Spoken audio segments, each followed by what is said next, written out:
Hello guys, নমস্কার। This is ঋষি। আমি তোমাদের চেয়ে একটু বড়, আবার তোমাদের সমবয়সীও না, তো বন্ধু ভাবতে পারো বা দাদাও ভাবতে পারো। যাই হোক, তো আজকে এই ক্লাসটা বেসিক্যালি বিজনেস স্টাডিজের ওপর আমি নেব। আর এটা মোস্টলি একটা ইন্ট্রোডাক্টরি ক্লাস। এটা তেমন বেশি জ্ঞান বা কিছু আমি দেবো না। মোস্টলি আজকে সাবজেক্টটা কি, জিনিসটা আমরা কি পড়তে চলেছি এইচএসের জন্য, এইটুকু আমি তোমাদের সাথে শেয়ার করব বা বলবো। তোমরা কপিটা খুলে বসো, যে খাতায় লিখবে, আর ফার্স্ট পেজে এইটুকু নোট ডাউন করে নিতে পারো। আচ্ছা, আমরা অনেকেই মোটামুটি একটা প্রি কনসিভ নোশন নিয়ে চলি। অনেকে আমরা ভাবি যে বিজনেস স্টাডিজ, ও বাবা, অনেক মুখস্থ করতে হবে। জিনিসটা কিন্তু আদৌ তা না। তোমাদের জিনিসটাকে একবার পড়তে হবে, আমি যেরকমভাবে বলছি, বা যদি নাও পড়ো, ক্লাসে একবার যদি মন দিয়ে একদম শোনো, একবার যদি বাড়ি গিয়ে নোটসগুলো, বা বাড়িতেই আছো তোমরা, তো নোটসগুলো যদি একবার চোখ বুলিয়ে নাও, বাকি সময়টা যদি তোমরা বাইরেটা দেখো না, বিজনেস ওয়ার্ল্ডটা, রিয়েল বিজনেস ওয়ার্ল্ড কী করে অপারেট করে। এই রিয়েল বিজনেস ওয়ার্ল্ড বলতে অনেকে ভাবে না, ও বাবা তাহলে আদানি আম্বানিদেরই শুধু দেখবো। না, শুধু তা না। প্রথমে শুরুটা করো ঠিক পাশে ফাস্ট ফুড সেন্টারটা দিয়ে, সেখানে কি করে বিজনেস হচ্ছে। পাশের গ্রসারি শপ দিয়ে, সেখানে কি করে বিজনেসটা হচ্ছে। তাহলে আস্তে আস্তে তোমরা আরও বুঝতে পারবে, রাইট? তো একটা ভালো মন নিয়ে চলো আমরা সাবজেক্টটাকে স্টার্ট করি। এটুকু বলতে পারি, এই সাবজেক্টে আমি যা কেস স্টাডি করাবো, এতগুলো কেস স্টাডি কোথাও জানি না, কমই হয়তো হবে। এখানে আমরা রিলায়েন্সের কেস স্টাডি করব, সেই ধীরুভাই আম্বানি কী করে সেটা স্টার্ট করেন। আজকে রিলায়েন্সকে আমরা যেইভাবে দেখি, কামিং টু আদানি গ্রুপ, তারা কি করে এতটা বড় হলো। কামিং টু কেএফসি, তারা কি করে বড় হলো। লিজ্জত পাপড়, আমুল, আরও so on and so forth we are going to study here, right guys? So let's start the show.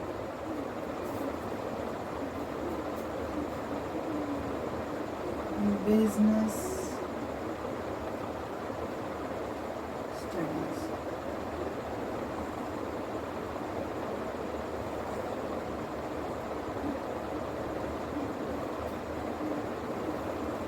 তো দেখো, এই বিজনেস স্টাডিজ, এই যে ওয়ার্ডটা, এটা কিন্তু দুটো ওয়ার্ড দিয়ে তৈরি হয়েছে। চলো এসে একবার দেখা যাক। এই দেখো, বিজনেস প্লাস স্টাডিজ।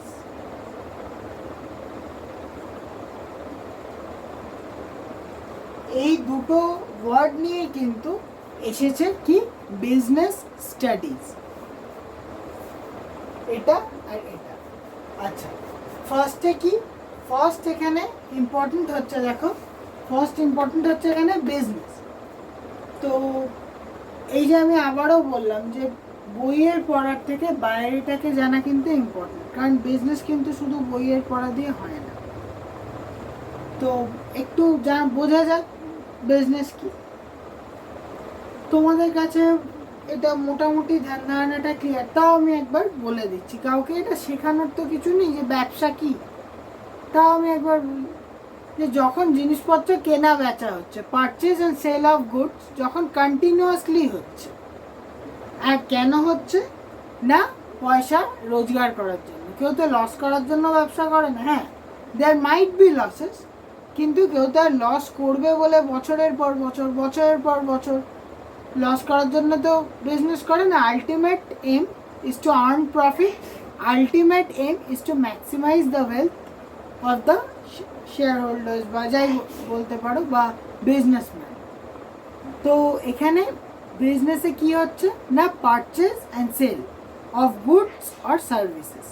তো কি, কেনা বা বেচা কি জিনিসের বা কোনো একটা সার্ভিসেস উইথ আ মোটিভ, কি নিয়ে? With a motive to earn profit, it is business. তাহলে বিজনেসটা কি? একটা ইকোনমিক অ্যাক্টিভিটি, যেখানে কি হচ্ছে না পারচেজ করে আনছি, আবার বেচে দিচ্ছি। Purchase and sale of goods or services. যেরকম ধরো আজকে আমি এই মার্কারটা কিনে এনেছি, তো যেই ব্যবসায়ী বেচেছেন তিনি কিন্তু গুডস বিক্রি করেছেন। ওয়্যারএজ আজকে যদি তোমরা দেখো, এই ধরে নাও আমাদের ওলা ক্যাবস বা উবের ক্যাবস, এরা কিন্তু তোমাদের কি গাড়িটা দিয়ে দিচ্ছে না, তো এরা কি করছে না, তোমাদের এক জায়গা থেকে আরেক জায়গায়, একটা ডেস্টিনেশন থেকে আরেকটা ডেস্টিনেশনে নিয়ে যাওয়ার জন্য সার্ভিসটা দিচ্ছে, রাইট? তো বিজনেস কি? Purchase or sale of goods or services, right, with a aim to earn profit. তাহলে এখানে লিখতে পারি অ্যাক্টিভিটি।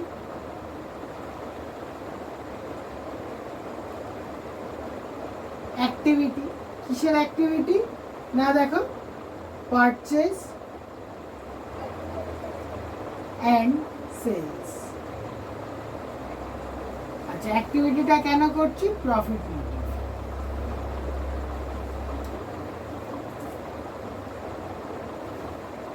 তো যখন উইথ প্রফিট মোটিভ যখন আমরা এইগুলো করছি, and this process shall be continuous.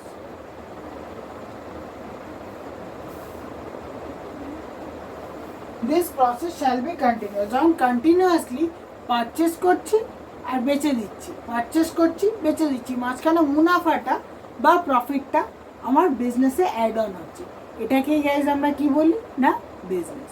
আচ্ছা, এইটার ব্যাপারেই আমরা যেই সাবজেক্টটা পড়ব সেটাই হচ্ছে বিজনেস স্টাডিজ। তো স্টাডিজ মানে অবজারভেশন, অ্যানালাইজেশন, যেই সাবজেক্টটা আমরা করতে চলেছি সেটা কিন্তু স্টাডিজ।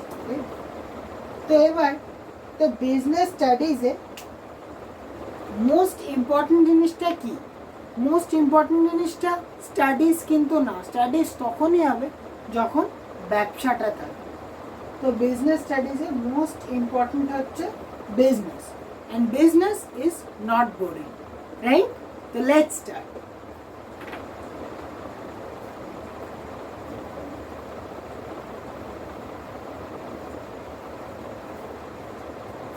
আচ্ছা, তা আশা করি মোটামুটি সাবজেক্টের একটা ওভারভিউ আমি তোমাদের আশা করছি দিতে পেরেছি। এবার পড়াচ্ছি তো এইচএসের জন্য, আলটিমেটলি তোমাদের পেতে তো কিছু তো নম্বর পেতেই হবে, ভালো নম্বর, ভালো মার্কস পেতেই হবে, বা পাওয়ার অ্যাটলিস্ট চেষ্টা তো করতে হবে। তো কি কি চ্যাপ্টার আছে আমাদের সেমিস্টার ওয়ানে? আচ্ছা, তোমরা অনেকেই জানো এখন আমাদের কিন্তু ইয়ার সিস্টেম এইচএসের জায়গায় এটা রিপ্লেস কে করছে না, সেমিস্টার সিস্টেম, রাইট? তো আমরা জানি ক্লাস 11-এ তোমাদের দুটো সেমিস্টার হবে, সেম 1 অ্যান্ড সেম 2। আচ্ছা, এখানে এই ভিডিওতে আমরা এখন পড়ছি কিসের জন্য? না, সেম 1-এর জন্য। তো সেম 1-এর কি সিলেবাস, কি কোয়েশ্চেন প্যাটার্ন আসবে, চলো এই ইন্ট্রোডাক্টরি ভিডিওতে তোমাদের একবার আমি বলে দিই, রাইট? Let's start.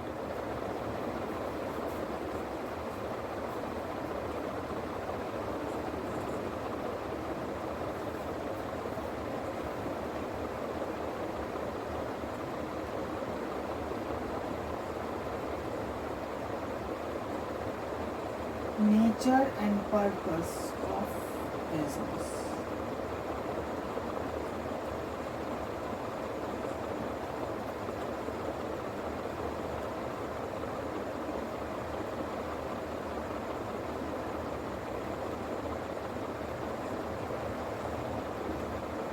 আচ্ছা, তো আমাদের সেমিস্টার 1-এ 5টা ইউনিট আছে বা 5টা চ্যাপ্টার্সও তোমরা বলতে পারো। অ্যাটলিস্ট আমার নোটসে আমি কিন্তু এই 5টা ইউনিট 5টা চ্যাপ্টার হিসেবেই দেবো, 5টা ইউনিট হিসেবেই দেবো, বলে দিই আমার।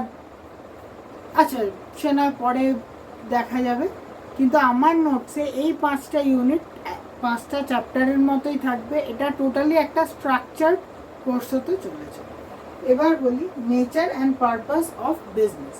আচ্ছা, nature and purpose of business এটা তোমাদের ফার্স্ট চ্যাপ্টার। এটা জাস্ট একটা ইন্ট্রোডাক্টরি চ্যাপ্টার। কেন আমরা ব্যবসা করছি, ব্যবসাতে কি কি হতে পারে, ব্যবসার জায়গায় আমরা অন্য তো আরও কিছু কাজ করে আমরা জীবন ধারণ করতে পারি। যেরকম ধরো প্রফেশন, ধরো আজকে doctors, lawyers, chartered accountants, cost accountants বা আরও যারা আছেন কোম্পানি সেক্রেটারিজ, তারা কিন্তু আজকে একটা প্রফেশন করছে, রাইট? ওয়ারাস বিজনেস কারা করছে, যারা আমাদের দেশে বড় বড় বিজনেস আছে, মিত্তলস আছে, তারপরে আমাদের আমান গুপ্তা, এখন অনেকে শার্ক ট্যাঙ্ক দেখো, আমাদের অশ্নির গ্রোভার, বা ওদিকে টাটা, আরও বড় দেখি Tata, Reliance, Adanis, etcetera etcetera, right?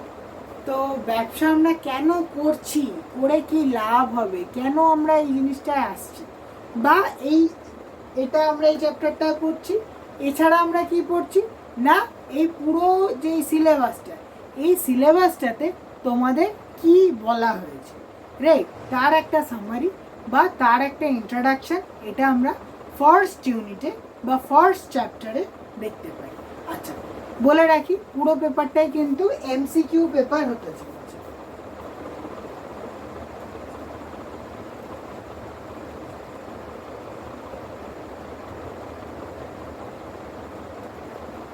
তোমাদের সেম ওয়ান বিজনেস স্টাডিজ কিন্তু পুরোটাই এমসিকিউ পেপার হতে চলেছে। তো এই চ্যাপ্টার থেকে আসবে হচ্ছে 8 মার্কস, 8 কোয়েশ্চেন্স, এক একটা কোয়েশ্চেনে থাকবে 1 মার্ক করে, রাইট? নাও তো এটা মোটামুটি একটা ব্রিফ আইডিয়া আমি দিচ্ছি কি কি থাকতে চলেছে আর চ্যাপ্টারে কি কি আছে, সো দ্যাট তোমাদের ইন্টারেস্টটাও ড্র হয় যে কী আছে সাবজেক্টটা জানতে পারো। Second is forms of business organization.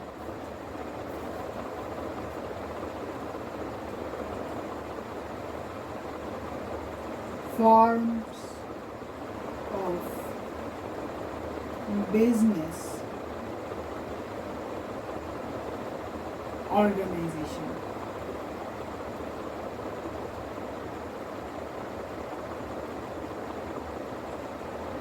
এই চ্যাপ্টার থেকে আসবে 10 marks, 1 mark into 10 questions. আচ্ছা, forms of business organization. ধরো না আজকে আমি একাই একটা ব্যবসা করছি বা তুমি একাই একটা ব্যবসা করছো, যদি তোর ডাক শুনে কেউ না আসে তবে একলা চলো রে, যাই হোক। তো সোল প্রোপ্রাইটারশিপ, যখন একটা মানুষ একটা ব্যবসা করছে, সোল প্রোপ্রাইটারশিপ। এবার ধরো আমরা বন্ধু হয়ে গেলাম, আমার আর একটা বন্ধু হলো, তো দুজন মিলে ঠিক করলাম কি না, আমি চপ মুড়ি ভাজি, সে তেলে ভাজা ভাজি।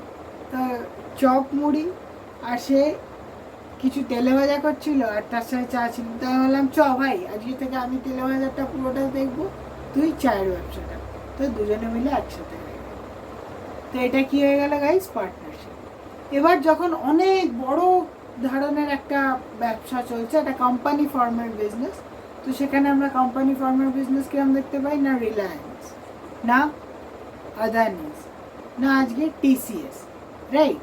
এছাড়াও কি অনেক কোঅপারেটিভ সোসাইটিও আমরা দেখতে পাই, যেরকম লিজ্জাত পাপড় তোমরা সবাই জানো, বা আমুল দুধ। আচ্ছা, তো আমুল দুধ, আমুল বাটার, রাইট? তো আমুলও কিন্তু আজকে একটা কোঅপারেটিভ সোসাইটি। তো সেকেন্ড হচ্ছে আমাদের ফর্মস অফ বিজনেস অর্গানাইজেশন, এখান দিয়ে 10 মার্কস আসবে। 10 মার্কস কিরমভাবে আসবে না, 10টা প্রশ্ন থাকবে, প্রত্যেকটায় 1 নম্বর করে তোমাদের থাকবে। চলো এবার আসছি থার্ড ইউনিটে। থার্ড ইউনিট হচ্ছে public, private and global enterprises.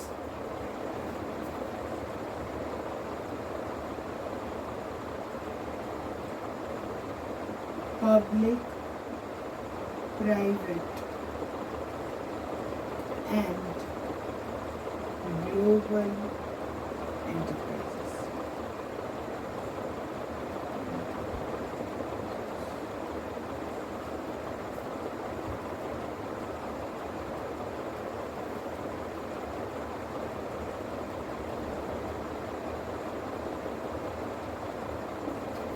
আচ্ছা, এই পার্টটা কি আসছে, পাবলিক, প্রাইভেট আর গ্লোবাল এন্টারপ্রাইজ। এখানে আমরা কি পড়তে চলেছি না, পাবলিক।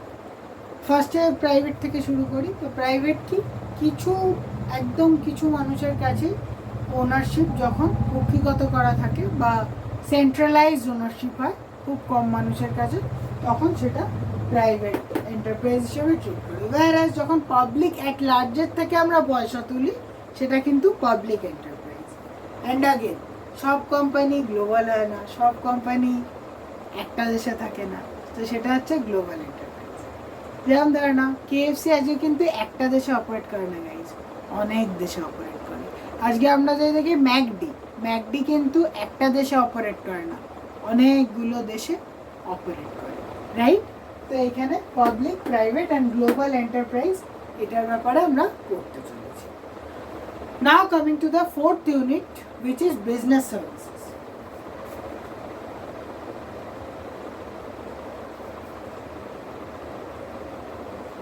Business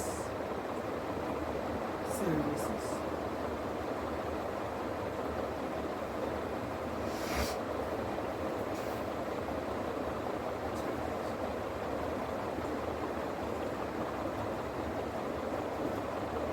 আচ্ছা, আজকে ভাবো তোমরা, ধরো একটা ব্যবসা চলছে, ব্যবসা অত ওইভাবে ভাবতে হবে না, এইভাবে ভাবো। ধরো আজকে তুমি, তোমার এগরোল খেতে ইচ্ছা হলো, তুমি গেলে, না গিয়ে তুমি যেখানে ধরো গেলে, গিয়ে ধরো তুমি বললে দাদা এগরোল দিন, তো ও তোমার একটা এগরোল দিল 5 মিনিট পর ভেজে। তারপর তুমি যথারীতি তোমার মানি ব্যাগটা বার করলে, আর মানি ব্যাগে ক্যাশ ছিল না। যা কি হবে, তো তুমি দেখলে কি একটা স্ক্যানার লাগানো আছে, সেই স্ক্যানার পকেট দিয়ে ফোন বার করলে, জিনিসটাকে স্ক্যান করে তুমি 40 টাকাটা পেমেন্ট করে দিলে, রাইট?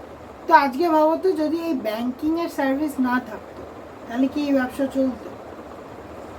এবার ধরো এই যে সেবি, আরবি এগুলো অপারেট করে, এগুলো যদি গভর্নমেন্ট না থাকতো তাহলে কি আজকে এই ব্যবসা চলতো? ধরে নাও আজকে এত তুমি অ্যামাজনে অর্ডার করছো, মিন্ত্রাতে অর্ডার করছো, রাইট? তোমার বাড়িতে মালটা চলে আসছে, সেটা তো কোনো ডেলিভারি পার্টনারই এসে দিয়ে যাচ্ছে, কেউ কোনো পার্সেল আসছে, এগুলো কোনো না কোনো ডেলিভারি পার্টনারই তো দিয়ে যাচ্ছে। তো ভাবো এই পোস্টাল সার্ভিসেস এটা কতটা ইম্পর্টেন্ট তাহলে আজকে আমাদের যুগে। এইটা যদি না থাকতো তাহলে আজকে তোমাদের কতটা প্রবলেম হতে পারতো এই বিজনেসটা অপারেট করতে বা এই সার্ভিসেসগুলো নিতে। তো এগুলোই হচ্ছে বিজনেস সার্ভিসেস, যেগুলো বিজনেসকে ফ্যাসিলিটেট করে in order to work in a market, right guys? Now the last chapter or the last unit, that is unit 5, emerging modes of business.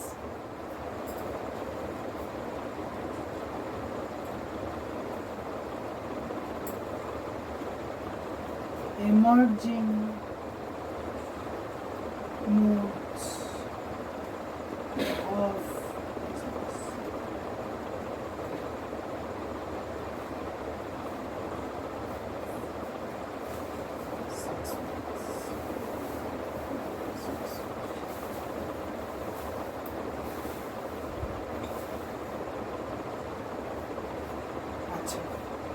এবার ভাবো সময়ের সাথে সাথে কতটা পরিবর্তন হয়েছে। আজকের যুগে যদি দাঁড়িয়ে দেখা যায় যে এই ইন্টারনেটের যুগে অনেকে কিন্তু ড্রপ শিপিং বা ড্রপ সার্ভিসিং করছে গেলে, তাহলে সেটা কি হচ্ছে, তারা কিন্তু অনেকে আবার দেখা যাচ্ছে ফিজিক্যাল ফর্ম অফ বিজনেসই নেই, তারা কিন্তু এই ইন্টারনেটের মাধ্যমে কিন্তু অপারেট করছে বেশিরভাগ, রাইট? আবার আমরা দেখতে পাচ্ছি না অনেক বেশি স্টার্ট আপস হচ্ছে, অনেক বেশি বিজনেস হচ্ছে আজকের যুগে। এগুলো কেন হচ্ছে না, এমার্জিং মোড, এগুলোই হচ্ছে এমার্জিং মোড। কীভাবে আরও নতুন ধরনের ব্যবসা করার মোড, পদ্ধতি আরও কি উঠে আসছে। তো এই চ্যাপ্টার থেকে যাচ্ছে তোমাদের 6 মার্ক, 1 মার্ক ইন্টু 6 কোয়েশ্চেন, তো টোটাল হচ্ছে 40 মার্কস, ঠিক আছে? 40 মার্কসে তোমাদের 40টা এমসিকিউ থাকবে, you guys just have to mark the correct option. আবারও বলি, তোমাদের জাস্ট ক্লাসটা মন দিয়ে করতে হবে, বাড়ি গিয়ে যে নোটসগুলো দেবো, এমসিকিউগুলো আমি প্রোভাইড করবো, কিছু তোমরা নিজেদের বন্ধুদের থেকে হয়তো নিয়ে অবশ্যই করবে, যেগুলো আজ দেখতে পাবে। তো এরমভাবেই কিন্তু এই সিলেবাসটা তোমরা অনেক ইজিলি কোপ আপ করে ফেলতে পারবে। কিচ্ছু নেই মুখস্থ করার, বিশ্বাস করো সত্যিই কিছু নেই এই সেমিস্টারে, বেসিক্যালি নেই। যত তোমরা বা পরের সেমিস্টারে, অ্যাটলিস্ট আমি তো কোনোদিন মুখস্থ করিনি, এবার যত তোমরা বাইরেটা দেখবে, যত তোমরা বাইরেটা ঘুরবে, যত তোমরা বিজনেস ওয়ার্ল্ডটাকে দেখতে শিখবে, ততই কিন্তু বেটার হবে। তো যাই হোক, that's all for today. Thank you.